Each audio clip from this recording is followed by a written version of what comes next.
Hello guys, hello everyone. Suzuki Rider 150 ang ating gagawin. So ito daw ang case na ito guys. Nalolobat, walang mga ilaw, walang busina. Then tester muna natin. 11.2 yun, test natin yung ilaw, wala. So 11.6,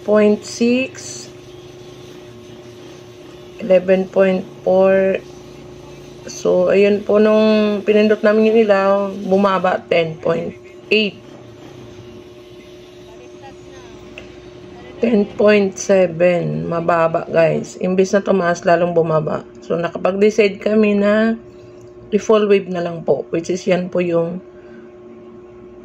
gagalawin yung sa stator. Binaklas na nga po namin, then yung ginagawa. Dinadahan-dahan tinatanggal yung gasket po niyan kasi sayang naman original po yan. Yan pa rin ang ibabalik natin. Yun. So, itong stator guys, mayroon ditong gagalawin. So, may ikakat tayo na wire dyan. Then, hihinangin po natin. Yan po yung ginagawa.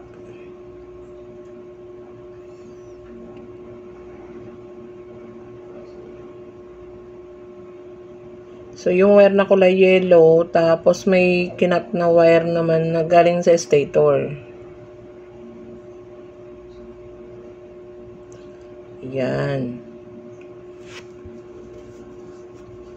So, done na yan, i-cut, then ihinang, then ibabalik lang natin yung stator, pati yung gasket kanina guys.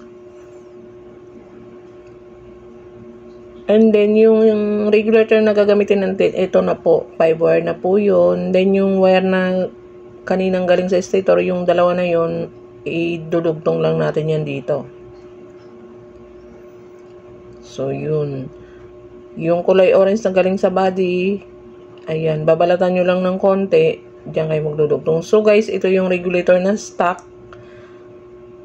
Ayan, tatanggalin na natin yan kasi papalitan natin yung 5 wire na yun. So, ito na nga, magko-connection na tayo dito. So, guys, nakikita nyo, naghihinang po kami. Ayan. Kapag nagpo-full wave po kasi kami dito sa amin, hihinangin pa po namin yung mga dinugtungan na yan para mas matibay. So, guys, don't worry kasi titapan pa rin po yan. Kasi minsan, guys, kapag tape lang, natatanggal lang po yan. So, ayun. Kaya hinihinang po namin yung mga dinugtungan na wire. So, guys, di ko na sa inyo mapaliwanag kung anong mga color coding na yan. Kung masundan nyo po yan, ayan. So, yun, done na siya. I-full wave. Test natin ulit. Tester natin 12.6, 7, 12.7. So, medyo mababa ang karga, guys. So, titingnan natin yung battery niya. Kasi, guys, yung battery niya is luma. So, medyo mababa na ang karga ng battery. Ayan, magpapalit na lang si kuya ng battery. Kailangan, aabot yan ng 13 or 14 po ang karga. Pero, goods na po ang full wave natin. Ayan, Rider 150, guys.